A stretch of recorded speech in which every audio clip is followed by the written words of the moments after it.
So I know that you are putting this on your YouTube. Doesn't matter where it goes, we're in a free country. Sorry.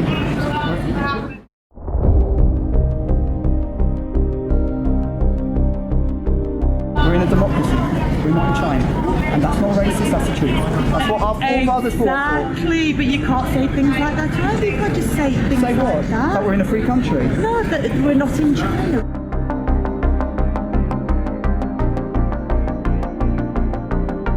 Well, they came. Listen, Kerry, if I was over in China and I started laying the law down to Chinese people at the piano, telling them what they cannot do you think that's appropriate? They came over here, the guy started shouting at me, and he said, "You're not allowed to film, you're not..." Listen, you can't say that. What, they're from China? Can't say they're from China, for God's sake. They thought a communist... Well, can I just...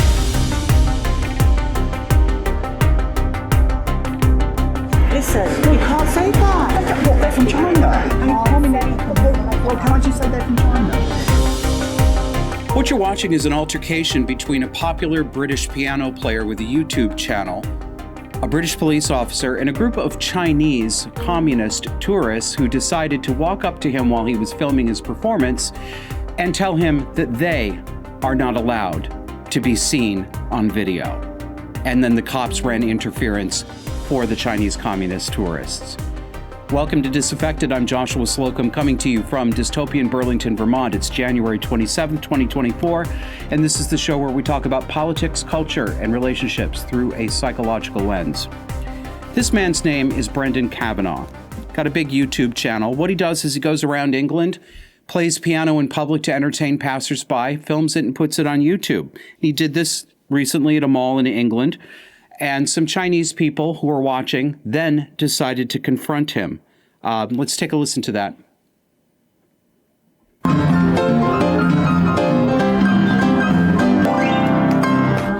Yeah, no, can the Chinese chappies have a go? Oh yeah, of course, we got the Chinese here. Do you need to, I see, because we're here film for Chinese TV as well. Oh yeah. Yeah, did you film us, all of us, in your cameras? I don't know, are we allowed? No. We're not allowed. Yeah, so We're not allowed? You're not allowed because we're for Chinese TV. Oh, okay. This is non-disclosable. It's not disco? There's no reason. Why? That's our choice. That's our right. Oh, so it's not a legal thing? It is a legal thing because... Yes, you can. Yes, and anyone can film because in the UK it's a free country and anyone can we film. have image right. Not in public. In China, but we're not in China. No, I have my choice. I don't No, want but my... we are in Britain, Great Britain. We're not in China. I say I'm also British. I'm also British, okay? I'm also British. But I don't want to use my image. You've got a Chinese flag there. It doesn't matter. Show me the Chinese flag. Why you're touching her? Stop touching her! Don't touch her, please. Do not touch her. Please, you are not the same age. Please do not touch her. Don't touch her. Please don't touch her. Please stop. So we've got these young women saying, you're not allowed to film. They're in England. What they're really saying is they, being Chinese media presenters, aren't allowed to appear anywhere else. But that has nothing to do with the laws in Britain and nothing to do with anything binding on Brendan Kavanagh. And listen to that guy go nuts and do a reversal. Don't touch her. You're attacking me. You're attacking my people. He's playing that game. They're the ones who are doing the attacking. He wasn't touching her. He was touching her flag. Did you hear him telling him all about how we're in England right now? This is the UK. We're not in China. How nervy immigrants have gotten in the West. You see a lot of, well, you're going to see this when we play you the interaction between Mr. Kavanagh and the police officer here. But the nerve of immigrants in the West is astonishing, and it's growing. I mean, they walk right in and say, you know, this is my house now. You have to obey my... What? But really, why shouldn't they be this nervy?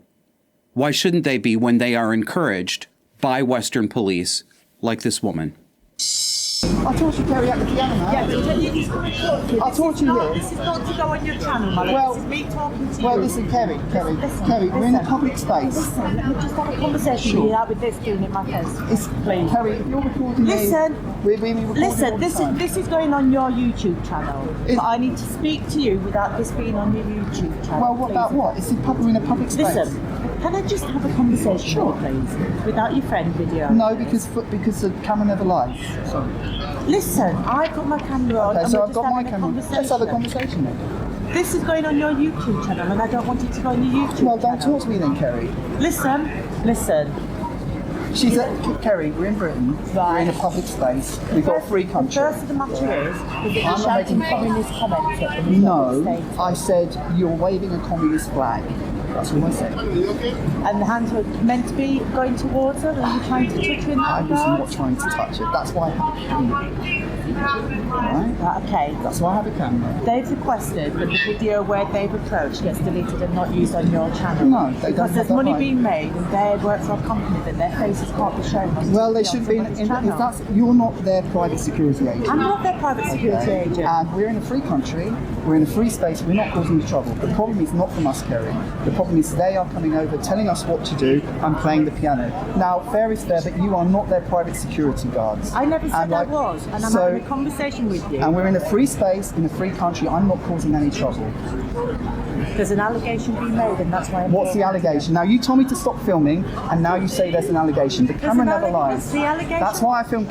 You told me to turn off my camera, and now you're saying I've got The an allegation. camera, What's the the reason allegation? why I'm asking you not to film it is because I know that you are putting this on your YouTube. Doesn't matter where it goes, we're in a free country. Sorry, we're in a democracy. We're not in China. And that's not racist, that's the truth.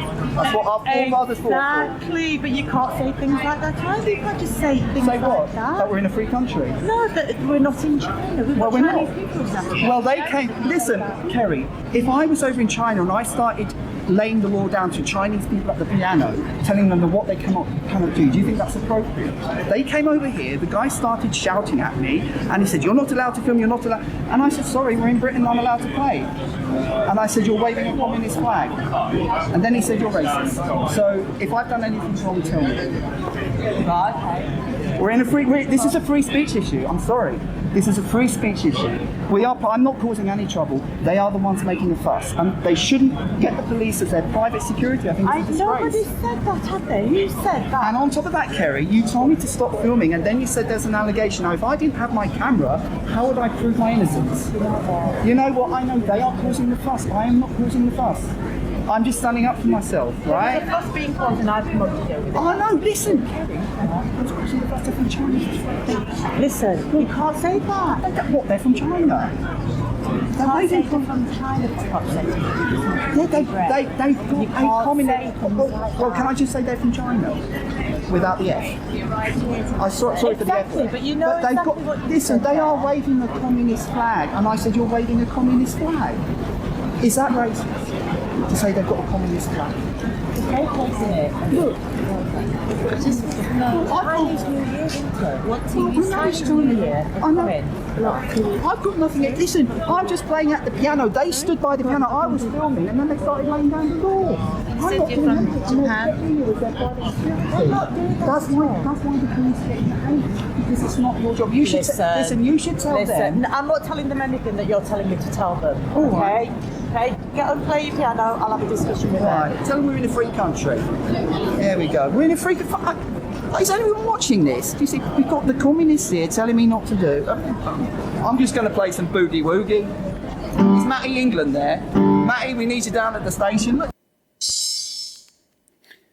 I need to speak to you without this being on your YouTube channel. Why? Copper. Why? He was a lot nicer to her than he could have been. Look at her, she's putting her hand up.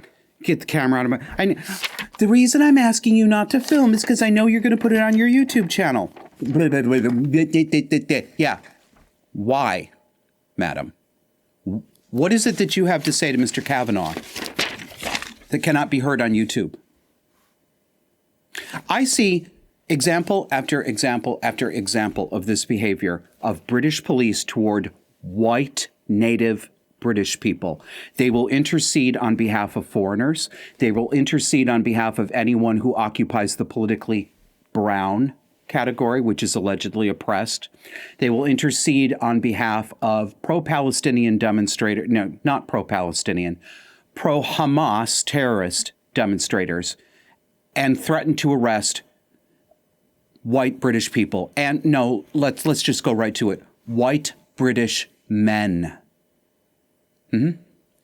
All over the place. What is going on here? She has no right to do that. She wants to do her abuse of Mr. Kavanaugh's legal rights outside of public view. This is a British police officer who has a legal and moral duty to know and to execute British law. That includes free speech. It also includes the right to videotape in public. It does not include an obligation to the Chinese communists to kowtow to the Chinese communists, which is what she is doing, who think they have the right to tell native British people what to do and what not to do in their own country.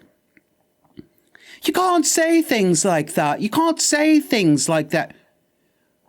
Excuse me? What do you mean can't? I would, you know, I wish I was there. What do you mean can't? Are you saying I'm not legally allowed to say things like that? Because that's purely untrue and you know that. Are you saying you wouldn't like me to say things like that? If that's the case, then who gives a shit? What is this? What is this? You can't say things like that. We have Chinese people coming in here. I mean, she's like a house-proud suburban housewife who's trying to scold her husband for not using the coasters because company is coming over. This isn't police work. Good Lord. You know, the theme of this show this week is, look what you're making me do to myself. Look what you're making me do. Stop hurting me. And it reminds me, I'm going to retell a story some of you have heard before very quickly. When I was a kid, I had a babysitter named Teresa. And she got very upset. She took in neighborhood kids, 5 or 6 of us at a time after school. She got very upset when we were loud and rowdy. And she would bring us into the living room, sit down on the couch, have us sit down on the floor in front of her, and she'd do this. She'd beat herself until she was black and blue on the thighs, and she would yell, "Look what you're making me do. Stop making me hit myself." This was a 60-year-old woman. That's the theme of this show. Abusing other people by claiming that their existence or their exercise of their normal, everyday, ordinary rights is an act of abuse against them. Stop making me hit myself. It's cluster B. Teresa, almost certain she had borderline personality disorder. Yeah, I was diagnosing even at 8. The thesis of this show, as most of you know, is that what we used to think of merely as domestic abuse has gone public and feral.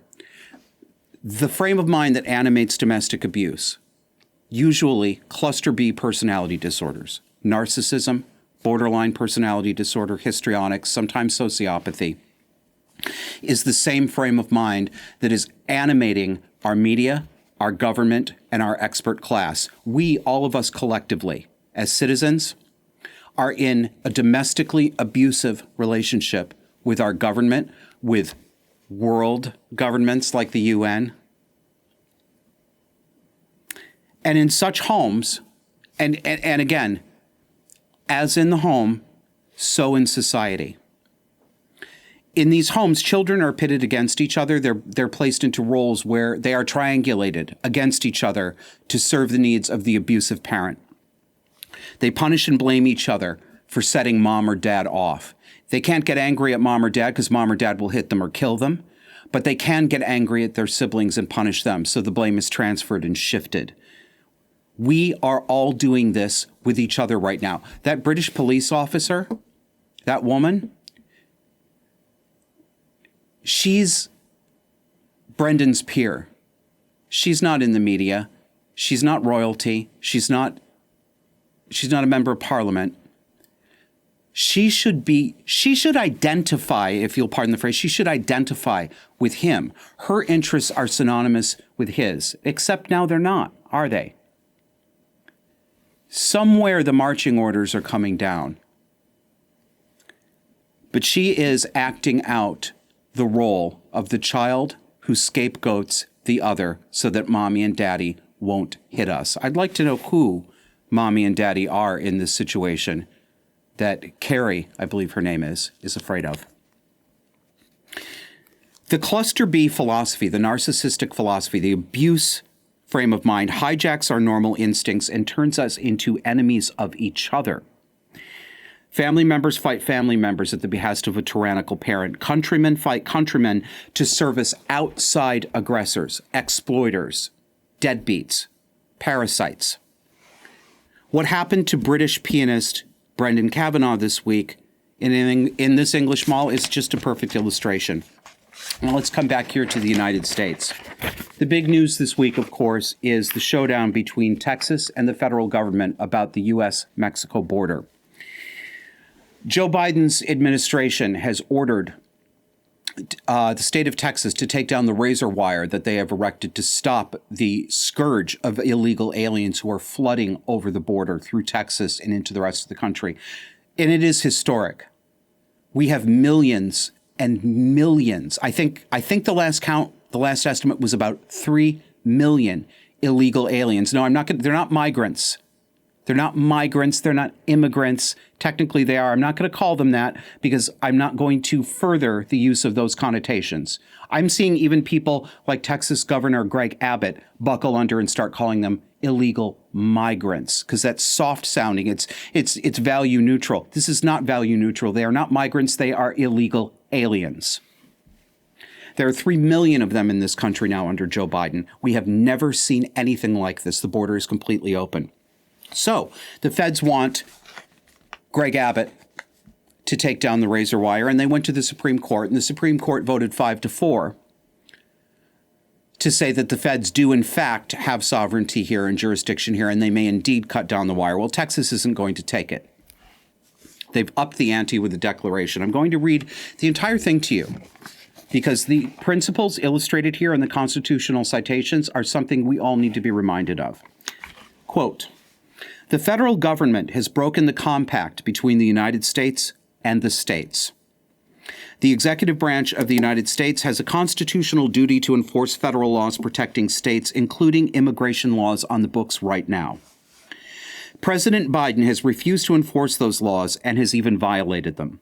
The result is that he has smashed records for illegal immigration. Despite having been put on notice in a series of letters, one of which I delivered to him by hand, President Biden has ignored Texas's demand that he perform his constitutional duties. President Biden has violated his oath to faithfully execute immigration laws enacted by Congress. Instead of prosecuting immigrants for the federal crime of illegal entry, President Biden has sent his lawyers into federal courts to sue Texas for taking action to secure the border. President Biden has instructed his agencies to ignore federal statutes that mandate the detention of illegal immigrants. The effect is to illegally allow their en masse parole into the United States. By wasting taxpayer dollars to tear down Texas's border security infrastructure, President Biden has enticed illegal immigrants away from the 28 legal entry points along this state's southern border, bridges where nobody drowns, and into the dangerous waters of the Rio Grande. Under President Biden's lawless border policies, more than 6 million illegal immigrants have crossed our southern border in just 3 years. That is more than the population of 33 different states in this country. This illegal refusal to protect the states has inflicted unprecedented harm on the people all across the United States. James Madison, Alexander Hamilton, and the other visionaries who wrote the U.S. Constitution foresaw that states should not be left to the mercy of a lawless president who does nothing to stop external threats like cartels smuggling millions of illegal immigrants across the border. That is why the framers included both Article 4, subsection 4, which promises that the federal government, quote, shall protect each state against invasion, and Article 1, subsection 10, clause 3, which acknowledges that, quote, the states sovereign interest in protecting their borders. The failure of the Biden administration to fulfill the duties imposed by Article 4, subsection 4, has triggered Article 1, subsection 10, clause 3, which reserves to this state the right of self-defense. For these reasons, I have already declared an invasion under Article 1, subsection 10, clause 3, to invoke Texas's constitutional authority to defend and protect itself. That authority is the supreme law of the land and supersedes any federal statutes to the contrary. The Texas National Guard, the Texas Department of Public Safety, and other Texas personnel are acting on that authority as well as state law to secure the Texas border. And commentators about this are polarized, especially the extremely online commentariat. Yes, I know I'm one of those too. Some people seem to be almost giddy about the prospect of a standoff, of civil war. The opposite side thinks they're crazy and is saying so. I'm afraid that I think that some of the naysayer commentators, the ones who say you're walking into a trap, you're being baited, don't take the bait. I understand where they're coming from. I understand where both sides of this are coming from. I'm conflicted. But I think the naysayers are playing into a classic, I would say, domestic abuse tactic, but it's not domestic anymore, is it? It's public and feral. That classic tactic is, they're acting the part of the sibling in the abusive home who says, don't fight back, don't assert your rights. Even if you are right, that will only make daddy hit us harder. If he blows up, it will be all your fault. So what are we to do? What are ordinary people to think? Do we just continue to take it? Do we just let Joe Biden abrogate even more of our rights to protect our own country and our own states, our own neighborhoods? This is our country. American citizens, this is our country. We have a right to it. We don't have to apologize for asserting a right to our country. We are native Americans. We are the citizens. We are the taxpayers. It does not belong to illegal aliens. It does not belong to economic refugees. It belongs to us. These people are acting, they're housebreakers. They're squatters. That is what this is. They're trying to assert squatters' rights. No. I don't relish the idea of a civil war or a revolution. I know that revolutions kill people, heads come off, blood flows. Economies break. Families break. But I also know that this powder keg does not have an infinite fuse. There is a certain length. That fuse will eventually burn down and touch the powder. There will come a point where this keg blows. So I say to the naysayers, do you understand that? Are you taking that into account? I'm asking that honestly. Have you genuinely taken that on board? Is it informing your thinking? Because the question I'm sitting with right now, I don't know what I would do. But I am asking, if not now, if the powder keg doesn't blow now, when will it blow? And if you're a naysayer, is your answer never? Because that's not true. That's not true. It is going to happen. Is it better that it happened now or later? I don't know. But I don't think they know either. And I wish people would be a little less certain about that. All right, time to come up for a break. But if you want to talk privately with me about a problem of your borders being invaded, your boundaries being disrespected, your domestically abusive family, your problem boss, your coworkers who are engaged in a narcissistic dynamic with you, you can book time with me at joshuaslocum.net. I offer coaching and consulting in 1-hour sessions. We can talk about family issues, professional issues, friendship issues. Take a look. And disaffected supporters, those who pay and support this show, get a $30 discount. joshuaslocum.net. We'll see you on the other side of the break.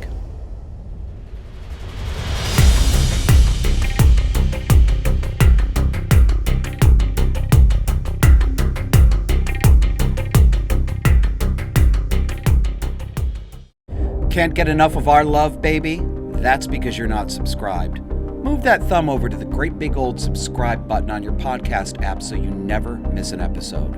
We put out audio-only exclusive content that you won't get on any other video platform, so make sure you subscribe today. Looking for a non-woke place to put your money where your mouth is? Put it where my mouth is. Disaffected supporters get access to our private Discord chat server, backstage episode recording sessions, surprise guests, and more, and all it takes is $10 a month. You've got two options. Either Substack, visit us at disaffectedpod.substack.com, or go over to subscribestar.com/disaffected. Remember, choose the $10 level or higher for Discord access.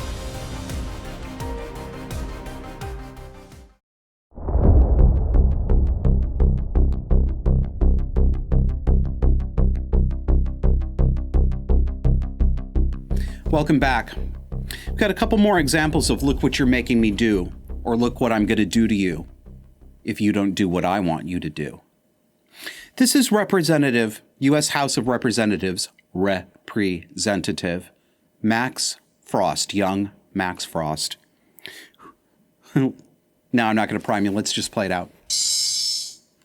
To my colleagues on the other side of the aisle, let's be honest with immigrants who deserve better than what you're offering them. Don't welcome immigrants if you plan to reject them. If you keep pushing your bigoted H.R. 2 bill, then also pass this bill. I've taken the liberty of drafting it for you. It removes the Statue of Liberty, our largest symbol that tells people to come here. This is who you are, removing the fabric of America. So I want to know which Republican who supports and voted for H.R. 2 will introduce this bill. Shut up, Max. This is who you are. No, this is who you are. You abusive bastard. You're going to welcome immigrants. Who's... No. You don't understand, Mr. Frost. The people who want to control immigration do not wish to welcome illegal aliens. I'm not against immigration. And most conservatives are also not against controlled and rational immigration. This is not controlled or rational. This is free-for-all. Terrorists are coming in here. They're on the watch list. These are economic refugees. Stop it. Stop it. We are not the world's pantry. We are not the world's soup kitchen. We can't eat. Yes, we can. We refuse to take care of our own citizens and veterans. We don't have time to be welcoming these people. Oh, and so I've taken the liberty of drafting this bill for you so that you can be the assholes who take down the Statue of Liberty. Give me a break. That's the cluster B game. Give me everything I want. Destroy all of your boundaries, or I'm going to take away everything nice that you've ever had, and I'm going to call you the immoral monster. You're removing the fabric of our country. No, Mr. Frost, you are doing that. You. Let's go to Wisconsin. And this is, as you listen to this, don't just listen to the words that this young woman says. She's testifying in front of the legislature in Wisconsin, debating an abortion bill. She is apparently a doctor or nurse in training. Don't just listen to her words. Definitely listen to her words, but I want you to listen to her voice, too. Listen to what she does with her voice. I think abortion should be unrestricted. And I think when somebody finds out in pregnancy, or how far along that they are when someone finds out, they should be able to get an abortion if they want to. And for some people, that is full term. If I can't get abortion training here, if I can't perform abortions in my career, I will not stay in Wisconsin. And a lot of my colleagues who are on the same track agree. All right, thank you. That'll do nothing to help our shortages. Thank you. Nothing to help our shortages. I think abortion should be unrestricted. It's unrestricted, you moron. You illiterate moron. the vocal fry, the hunching over. I'm a small little girl. If I can't get abortion training, I'm going to stay in Wisconsin. Good, get out. Get out. You know, one thing I didn't have on my bingo card. Actually, I've been talking this week about my middle-age card. I did not have will become Archie Bunker on my middle-age card, but apparently it's been written in for me. I also did not predict that I would see the bloodthirstiness of young liberal women that we are seeing. Bloodthirsty. It is shocking to me. These women are not content simply not to be mothers themselves. They are anti-mother, anti-mothering. They hate the idea of maternal love. They hate the idea of maternal sacrifice. They hate the idea of nurturing, and they hate the idea of children. Oh, they would object. But remember, I used to be one of these people. I know how they think. I know how I thought. It was pretty dark. If I can't perform abortions in my career, I won't stay in Wisconsin. Look what you're making me do. Look what you're making me do. You're going to make me abandon you. If you don't let me murder the babies at full term, I'm going to pick up and leave.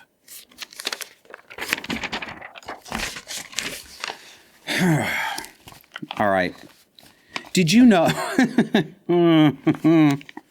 Laugh, cry, laugh, cry, laugh, cry. Take a look at this tweet. It says, it shows an image of a young man. It looks like maybe 14, 15 years old in a Burger King uniform at the cash register at Burger King. This tweet is from an account called Tired Peasant. And she says, child labor is back in action in America. Here's the video that this still came from. What are your specials? We have a 2 for $7 on our routine chicken sandwiches and a 2 for $5 on our Whopper Juniors and our BK wrap. And also you can get 6 cookies for $3.50. May I just have 1 cheeseburger to go, please? 1 cheeseburger, is that all for you today? That would be all. All right. That would be $2.11. $2.11? It's $1.99 plus tax, ma'am. I'm sorry. Cheeseburgers at McDonald's were used to be 69 cents when I worked there for my first job. Oh. Hello. Hello. What? If you want any napkins, they're right over there. That really does make me smile. It's like going back in time 30 years. This is what it used to be like. This was old normal. Really. If you're young and you haven't seen it, I promise you it was real. Yes, with kids this age. Listen to how polite that young man is. Listen to how he knows the menu. He knows the specials. Listen to how he knows how to do mental arithmetic in his head. She says $2.11 for a cheeseburger. He says $1.99 plus tax. Sorry, ma'am. Ma'am. And he offers other menu items to her that she might be interested in. Just absolutely normal. And look how he makes change with cash. My friends, this is normal. This is how it's supposed to be. That kid is more competent and more polite than anyone I've encountered in service in years. He ought to own Burger King. I hope he gets rich. But what is this about child labor? Child labor is back in action. Let's go back to Tired Peasant, our Twitter commentator. Here's a screenshot of her profile. Naturally, it is a picture of a group of young white women with their fists, their power fists raised, right? Like the black power fist. And in the background is a building with a stenciled outline of that murderous communist son of a bitch, Che Guevara, who they all love. Manson girls. And she describes herself, come join me on this late stages of capitalism journey. A communist mama, apocalyptic poet, just surviving. I'm sorry to correct you, but it's poetess. More from the original poster. I took a look at her Twitter feed because I wanted to see what the context for this claim of child labor was. It's what I expect. Here's her pinned tweet. I paid $1,568 for my rent. I'm left with $6.93 in my bank account. Why do you want us to work until our life expectancy, until our life expectancy if we don't get anything for it? I don't have money for groceries, car insurance. I make almost $17 an hour. I hate this country so much. You know, lots of us have been there. And judging by her profile picture, which, you know, is not a lot to go on, she's not even that old. Maybe she's 30. Life is hard. Money is hard. Younger people expect to get higher on the economic ladder earlier today than anyone has ever expected in the past. And it's just not realistic. I have some sympathy, some empathy. It is true. The economy and housing prices are completely out of whack. The lifestyle, the affordable lifestyle of the baby boom generation, and to a lesser degree, my generation, Gen X, is not attainable for a lot of young people the way it was for them and for me. I understand that. It is true. But you're going to become a communist over this? In a communist country, you wouldn't have $6.93 left in your bank account because you wouldn't have a bank account. Do you understand that? You really think you'd be better off economically under communism? You see how these modern values have distorted young people's perception. She believes that what she's seeing here is child labor. She's projecting her own reasonable economic fears. God knows I've been there. I'm not going to make fun of anybody for that. But she's projecting that. She's decided that the socialist collective communist promise, which of course is a lie, because all communism really wants for you is your death. They want your money and they want your death, and they will have it. They always do. They always do. And she thinks to herself, look, they're making that poor boy work. Look, he's just going to be a wage slave for the rest of his life. But that's not child labor. This is child labor. This is what child labor looked like at the turn of the 20th century, with a couple of kids dressed like chimney sweeps, barefoot, standing on top of a loom. Or this is what child labor looks like with children in cobalt mines for our smart devices. That is child labor. That is where child labor laws came from in the early 20th century. That is the exploitation and abuse and physical danger that we were trying to protect children from. But that is not the same thing as a kid standing at a cash register in an environmentally temperature-controlled restaurant. I mean, come on. You know, if that kid working at Burger King seems abnormal to you, you're probably a millennial or younger who has lived in a historically aberrant era. I started work at 11 legally as a paper boy. I got my first retail job at 14 after school, perfectly legal. Do you understand that, right? Everybody? You understand that I can't say if it's in every state, but in most states, kids can start working at 14 years old legally. It's been this way, I believe, since about 1938. Okay?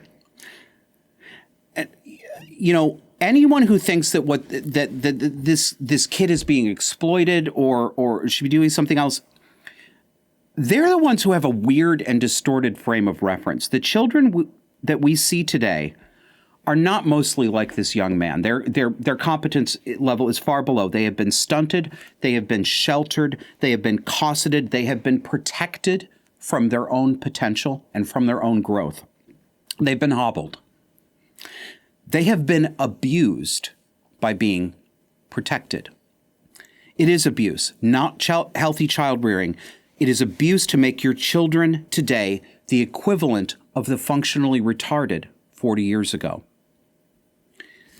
At 12 and 13, I was up at 3:30 in the morning every Sunday to ride my bike down to the Cortland Standard newspaper to pick up the inserts for the Sunday paper. Sometimes I had to make 2 trips in my bike basket, ET style. Sometimes my mother would drive me down there.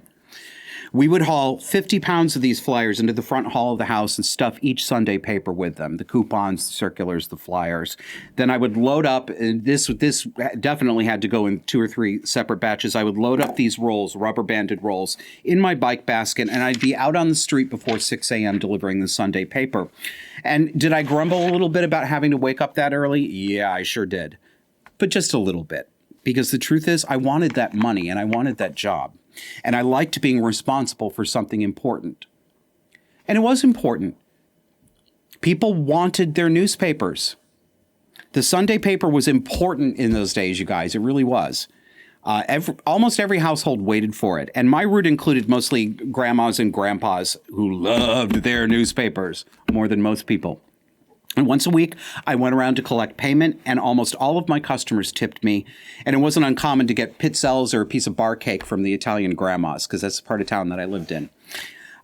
Being a kid in the 80s was good. My cohort is the last generation to live and work in a way that was familiar to my parents and to my grandparents' generation. It was wholesome, it was normal, and it was American. Now, we're coming up on another break here, but when we come back, friend of the show, Christopher Aaron Felker, is going to join us because he has a different point of view about a story that I talked about last week about the woman in Ohio who had a miscarriage into a toilet. And Christopher is going to flesh this out and give us a little more detail on it. But before we go to the break, I'd like to ask for your help. Will you help make Disaffected? Will you help produce this show? We don't have sponsors or advertisers, but we do have you, the audience. And there's a couple of ways to do this. You can be a monthly subscriber, and we'd love you for it. You can also just help us in a one-off. If you want to subscribe monthly, best foot in the door is disaffectedpod.substack.com. Sign up there. You can also just go to subscribestar.com/disaffected and sign up as a monthly supporter. And what you'll get is access to our Discord, private Discord chat server with hundreds of other disaffectants. But do you want to just do a one-off? We would love your help. $1, $2, the equivalent of a cup of coffee. I feel like Sally Struthers selling this to you. Easy to do. Send us a PayPal. Use the email address us@disaffected.fm. We'll see you after the break.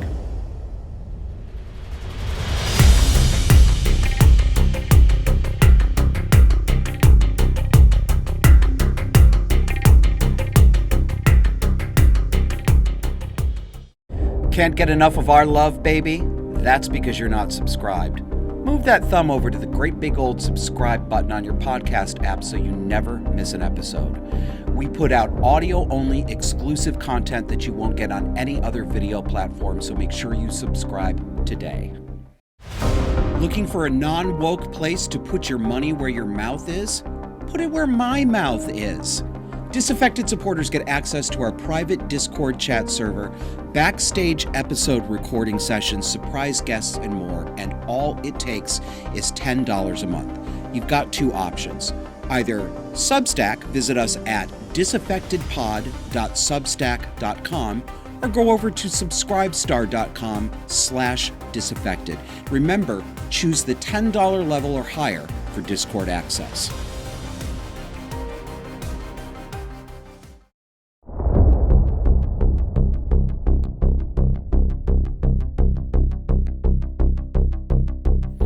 Welcome back. Last week we talked about a story of a woman in Ohio who had a miscarriage into her toilet and ended up being brought before a grand jury with the prosecutor attempting to indict her for abuse of a corpse. And I said that it appeared to be a case of people who wanted to control women and punish them for perceived abortions. There's apparently more to the story than I knew. And friend of the show, Christopher Aaron Felker, is here, and he's going to tell us what I missed. Welcome, Christopher. Hi, Josh. How you doing today? Good, thanks. Fill us in. Flesh this story out for us. I appreciate that you covered this story last week. I just wanted to circle back because I feel like there's a little bit more nuance and a little bit more detail to the background of this story that warrants consideration. One of the first things that you and I spoke about was like understanding the fact that, yes, this woman was pregnant. She had received a report from her doctor right she was 21 weeks and 5 days pregnant when she received a report. She started having pains in her abdomen, and she received a report from her OBGYN that her baby was most likely not going to be viably born. But at this point, she was almost five months pregnant. A pregnancy that she is concealing from her mother that she lives with at the time. I still find it complicated or difficult to believe that any woman, particularly a mother, could not distinguish when her child is pregnant, especially 5 months along. But the facts of this story are interesting and raise some questions. It comes down to this young woman. Her name is Brittany Watts. She first presented at the hospital at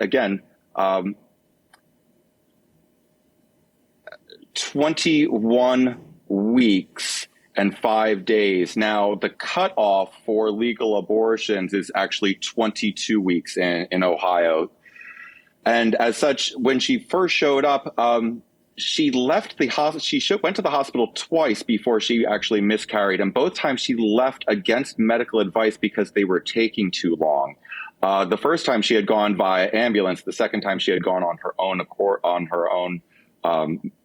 own. Both times she had left against medical advice, even receiving warnings from the doctors about how dangerous that could be to her health. She went home, and I understand she did miscarry in the toilet in her own home, and she attempted to scoop some things out of the toilet, which, according to the news report, state that she believed that the baby was in there, but she didn't really look. What actually, when the police came back to the scene to investigate, because when she went after she had miscarried, she tried to clean up because she wanted to hide it from her mother. She cleaned up the bathroom, she took a shower, and then she went to a hair appointment. I personally believe that this was a real mistake on her part. Like, you are, without a doubt, a woman miscarrying is a medical emergency, especially if it's taking place at your home. She should have called an ambulance. They should have come to her. Then first responders would have been on the scene. They would have been able to witness firsthand what had happened, not trying to, after the fact, investigate what happened here. Let me just say, fetus. Yeah. Let me just say for a second, what I'd like you to do, spin out your argument, because we may have a disagreement here, but I want people to hear your side of this. I said last week that and I have some bias here. I do not like abuse of corpse laws and the way they are deployed in the instances that I see them. I have a bias against them because of my experience. But you have a different point of view on this, and I think it deserves to be heard. So make your case for that, please. Well, yes, sure. I agree. I understand where your perspective is coming from your career in working with people who are the dearly departed and their loved ones. At this point, when Miss Watts had miscarried, she had ended up at the hospital. The nurse and the doctors were interviewing her. She told them that she had left the fetus, her baby. She had scooped it out and put it in a bucket and left it next to the trash outside. That actually was not the case. The baby was wedged deep inside the toilet. When law enforcement, when first responders come to retrieve and do something with the body of this premature baby, her fetus, you have people in law enforcement who have discovered a corpse, and therefore an investigation needs to take place to determine whether this baby was, stillborn, or whether it was born, took a breath, and then passed away through one reason or another. An investigation needs to take place because the government has arrived and there is a corpse here, human remains. And there are laws in place that regard what needs to be taking place with human remains, specifically in Ohio. In Ohio, I believe it's in the third trimester, human remains, like from abortion, have to be either buried or cremated. So there are state laws in play here also. We would want to have a system to investigate and then exonerate the individual, find them not guilty of anything, so that way there's no question of what happened here. And in this case, that's the important part that takes place. We also noticed that once Ms. Watts received the charges, that the DA prudently, I believe, went to a grand jury to have a grand jury rule whether to indict or not. And it is very common where, in 20% of these cases where incidents go before a grand jury for either an up or down vote, about 20% of the time they come back with no indictment. And that's what happened here with Mrs. Watts. So she was exonerated, but an investigation should still take place, especially when you look at the grim details of this story and how maybe she just made a bunch of poor choices in a panic mode, but we still as a society should be investigating these things. You saw in one of the news reports I sent you that the 22-week baby at that point was so far stuffed up into the toilet, and prosecutors were alleging that she had tried to flush and plunge it in there because they had to remove and break the toilet to remove a 22-week body. Also, I think it's important. We can talk about these with words ad nauseum. It's kind of in the abstract, but it's very, very important for people who want to understand the story to see exactly what a 22-week fetus looks like. And it really is a formed human being, where you're talking about 11 inches in length, roughly a full pound. This was clearly a human body that was in the toilet. And when law enforcement and first responders show up, there needs to be an investigation into that, up or down. Understood. Christopher, thank you very much for giving us more information on that. I always appreciate you coming on the show. Thanks, guys. We'll have you again. Thank you. All right. Let's move on to something a little bit lighter. Plastic bag ban in blue states backfire. I think I had a problem with subject-verb agreement there. Forgive me. Headline: Blue states bag ban meant to protect environment backfires at a staggering rate, according to a study. I'm going to read to you from this article. Fox News. Plastic consumption in New Jersey spiked by nearly 3 times following the state's implementation of a strict ban on single-use plastic shopping bags, a study found. Following New Jersey's ban of single-use bags, the shift from plastic film to alternative bags resulted in a nearly 3 times increase in plastic consumption for bags. Fredonia Custom Research, a business research division, reported in a study published last month. New Jersey implemented a ban on single-use plastic bags in 2022, the strictest ban on bags in the nation at the time, billing it as an effort to cut back on the plastic one-use bags piling up in landfills. The ban took effect in May 2022, forbidding larger retail, grocery, food, and service stores from providing single-use plastic bags to customers.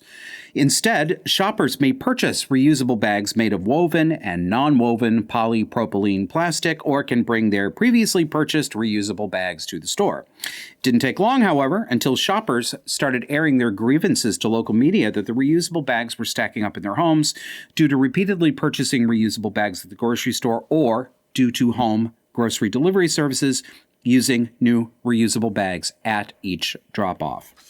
We got a quote for you here. Instead of having the intended beneficial impact on the environment, the reusable bag ban has actually backfired, data reported in the study shows. Plastic consumption in the state has nearly tripled, with New Jerseyans previously consuming 53 million pounds of plastic before the ban, compared to 151 million pounds following the ban, FCR researchers reported. I could go on and on about this, but, unintended consequences or unconsidered consequences. It's the same thing in Vermont and in several other states now. It's illegal for a grocery store to offer you a single-use plastic bag. They don't want you to have any bags at all, because having a bag means that you are wasteful and you don't care about the environment. So Vermont makes sure that you are slightly financially and socially punished, even for asking for a paper bag, because each one of them is 10 cents. And of course, contributing to new normal the very day I was there, I'm a grocery shopper, out that these bags were illegal, grocery store clerks immediately, every single one of them at every place I went to, stopped offering any bags at all and would point to the paper bags and let you bag yourself. It was all of a sudden not their job. Another unconsidered consequence. Oh, maybe they want that too. Should feel bad for consuming it all. Wasteful capitalist pig. I want to talk about young women in the workplace. I saw this on Twitter.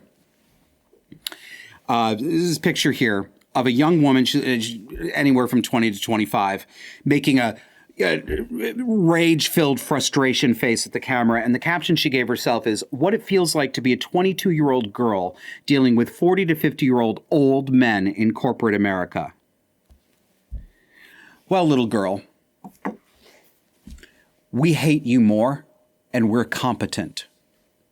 So fuck off. I am getting really tired of young women in workplaces all over the place. I don't like saying this, honestly. I really don't. I know. Well, I know that anybody who doesn't have any of the history of this show, know my views, is going to see this out of context and call me a misogynist. It feels to me like you cannot get away from nattering, scolding, censorious preschool teacher type young women everywhere, bossing you around, telling you what to do, running everything. I went to Starbucks. Mistake number one. On the way into the show today, Starbucks on Williston Road in South Burlington. Needed a coffee. Now I think I don't need it. And I go in there, and it's, of course, 6 or 7 young white women, all college-age students, metal all over their faces, hair of every different unnatural rainbow shade, you know, wearing very expensive hippie couture, of course, and just nattering. It drains my soul every time I have to come in and I see that the cold brew wasn't made and it's just... And of course, there's the one fey young man in there who's obviously gay, who's nattering along right with them. So basically it was 8 women, not 7. And you know what, honey? It kills my soul to have to listen to you. So we're in the same boat. Want to grab a coffee? But I noticed this. I've talked about this before. Businesses commanding and directing customers, telling customers how they will behave. I'm really sick of this. So there's a great big handwritten chalkboard in the entryway that you see when you walk in. Yeah, we got a picture on your screen. I won't read all of it to you. I'll read some of it. And brace yourselves. You're going to get some of the voice. Our third place commitment. A safe and welcoming place is a shared community responsibility. Consistent with our mission and values, we expect everyone in our third place community to treat others with respect and dignity, free of bias and discrimination. Behaviors that make anyone feel unwelcome or unsafe have no place in our store premises. We trust our baristas to address disruptive behaviors appropriately guided by our existing policies and training when in our stores. And don't even act like I'm exaggerating. You know they all talk like this. And if I just read that to you straight with no affectation, it wouldn't have been honest. I want to give you the real experience. And so there's this whole list of what you are and are not to do in Starbucks. The preschool teacher tone, the preschool instructional tone is, oh God, it's offensive. Use spaces as I mean, some of this is reasonable, right? No sleeping, smoking, consuming alcohol, drug use, perfectly reasonable, right? But then no improper use of restrooms.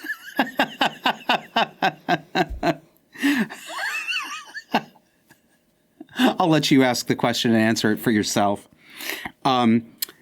Be considerate of our partners and other customers. Who are your Are you talking about the staff?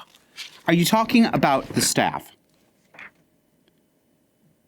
Partners? Are you in a polycule? Well, it looked like it. I mean, they looked like they all slept in a pig pile with each other and then swapped uniforms, which are pajamas. But the part that really got me was the last one here. Put it up on the screen. Anyone not contributing to a safe and welcoming environment will be asked to change their behavior. Anyone not changing their behavior may be asked to leave the store with possible assistance from law enforcement. Oh, I thought you hated men. Hope they send a lady cop. What could these people be doing? What could these people possibly see as inappropriate behavior? They live lives in which no behavior is inappropriate. All right, one more funny and we're out for the week, folks.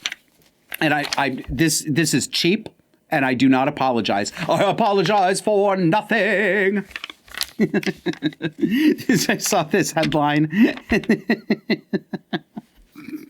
It's a reaction to Nikki Haley, the presidential candidate, after she lost the New Hampshire primary.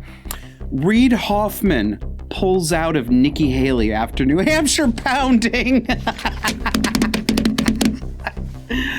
That's Disaffected. That's the show. Thank you for listening. Thank you for watching. We'll see you next week.